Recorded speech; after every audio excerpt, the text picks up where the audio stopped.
Assalamualaikum warahmatullahi wabarakatuh. Selamat bergabung kembali teman-teman di channel Area Hobi. Video kali ini saya akan melanjutkan kembali video yang lalu yang berjudul belajar servis lampu teman-teman.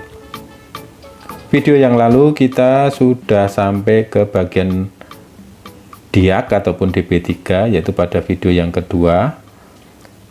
Di video yang ketiga ini saya akan coba menambahkan kembali tentang DB3 ataupun diag.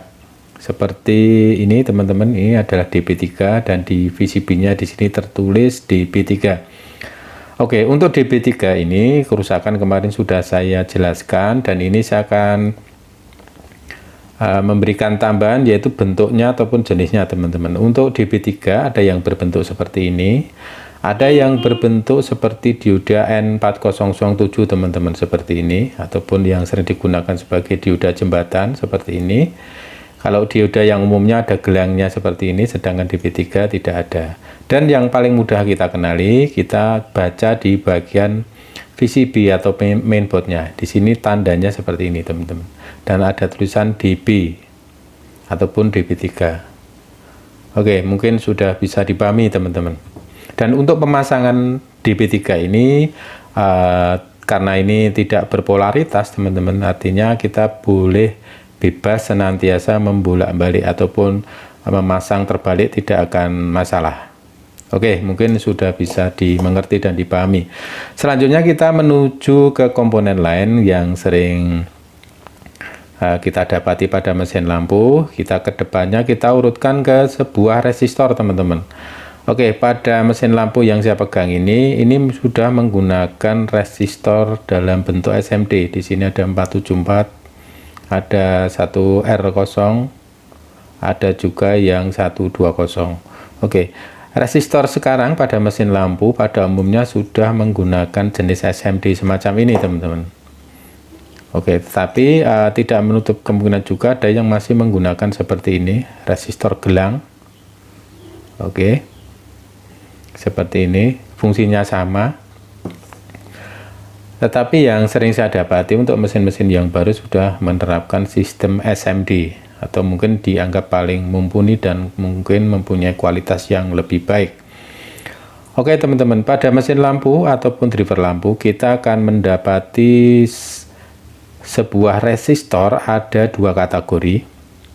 Kategori yang pertama adalah resistor yang nilainya paling tinggi, rata-rata di atas 400 kiloan ke atas teman-teman. Itu yang sering disebut dengan nama R tematik teman-teman. Jadi ada sepasang resistor yang nilainya besar dibanding yang lain. Kita akan coba cari seperti ini teman-teman, 474. Di sini 474. Kalau kita baca 474 ini artinya 470 kilo teman-teman. Jadi angka di belakang ini, angka 4 ini kalau kita hitung akan menjadi 0. Jadi sekitar 470 kilo. Kita akan mendapati dua teman-teman. Oke, mungkin sudah bisa dipahami teman-teman.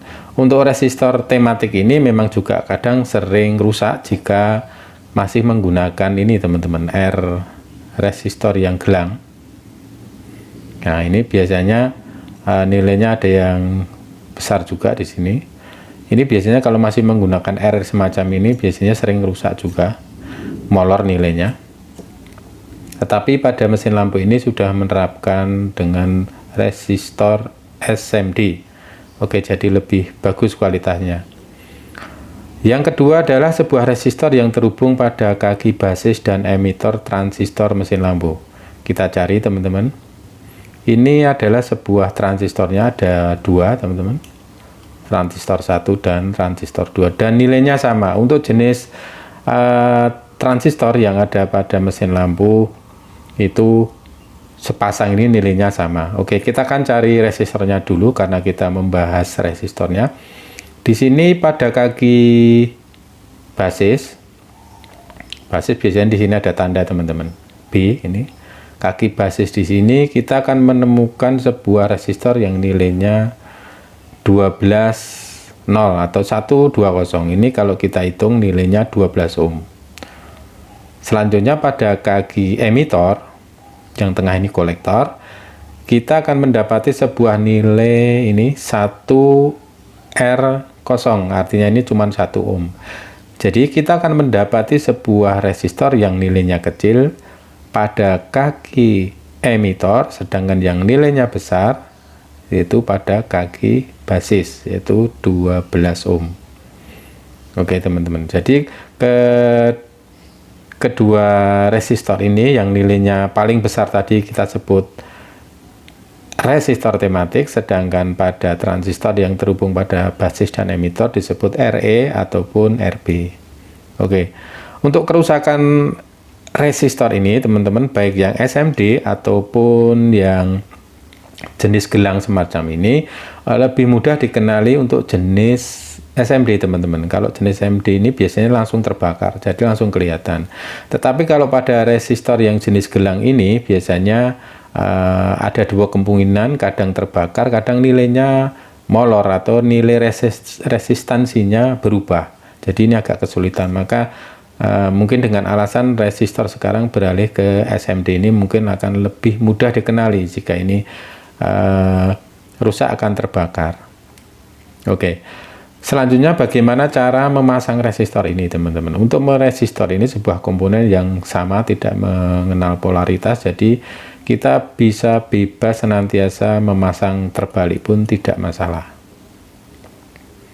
Oke, mungkin sudah dipahami teman-teman. Untuk habis dioda kita ke resistor, tadi ada resistor tematik dan resistor emitor dan resistor basis. Memang sengaja ini saya ulang-ulang agar teman-teman lebih hafal dan lebih jelas, sehingga nanti jika ingin belajar sangat dimudahkan.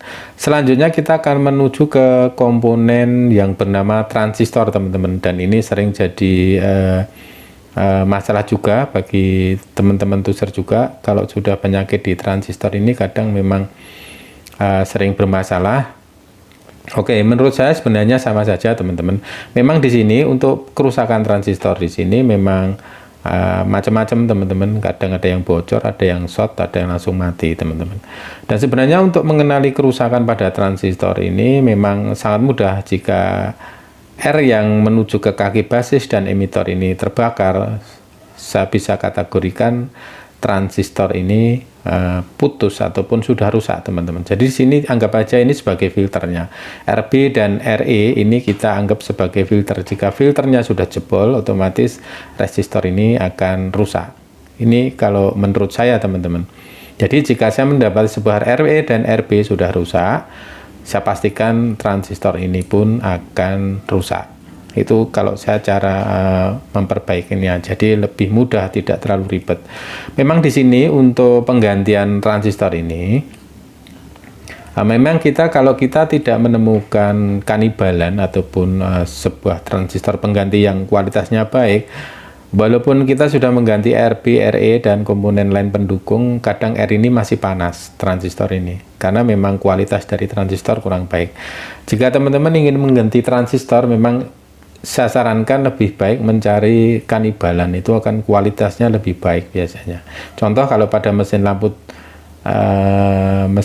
3U ke atas, rata-rata ya minimal 13003, itu biasanya kita pasang seperti ini. Ada yang menggunakan jenis BD teman-teman. Oke, ini akan ada dua buah transistor berseberangan, 1 dan 2, dan sama seperti saya katakan tadi, kita akan mendapati RB dan RE pada kaki basis dan emitornya. Selanjutnya untuk pemasangan transistor ini tentunya kita harus memperhatikan, karena di sini transistor ini ada kaki 3, yang satu basis, kolektor, dan emitor. Jika kita salah memasang, otomatis tidak akan bisa bekerja teman-teman. Jadi harus memperhatikan, kita harus memperhatikan kaki basis, emitor, dan kolektor. Nah di sini pun sudah ditunjukkan sebenarnya ini ada kaki basis, kolektor, emitor. Jangan sampai terbalik. Dan memang di sini keluarnya kadang panas, dipakai sebentar mati, nyalakan kembali, nyala lagi. Memang ini menurut saya adalah kualitas dari transistor kalau kita mengganti. Oke teman-teman, mungkin untuk video yang ketiga ini kita hanya sampai ke transistor saja dulu agar lebih mudah dipahami. Selanjutnya untuk video ke depan kita akan membahas ke komponen lainnya, mungkin bisa ke trafonya, bisa juga ke bagian komponen yang pendukung lainnya. Seperti ini juga ada sebuah kapasitor, ada simbol C ini, kapasitor SMD. Nanti saya akan jelaskan pada video yang keempat. Oke teman-teman, mungkin hanya ini saja dan kurang lebihnya mohon maaf. Semoga bermanfaat. Jika ada kesalahan mohon dikoreksi para master, mohon ditambahkan catatan-catatan agar video ini bermanfaat untuk semuanya. Kurang lebihnya mohon maaf. Wassalamualaikum warahmatullahi wabarakatuh.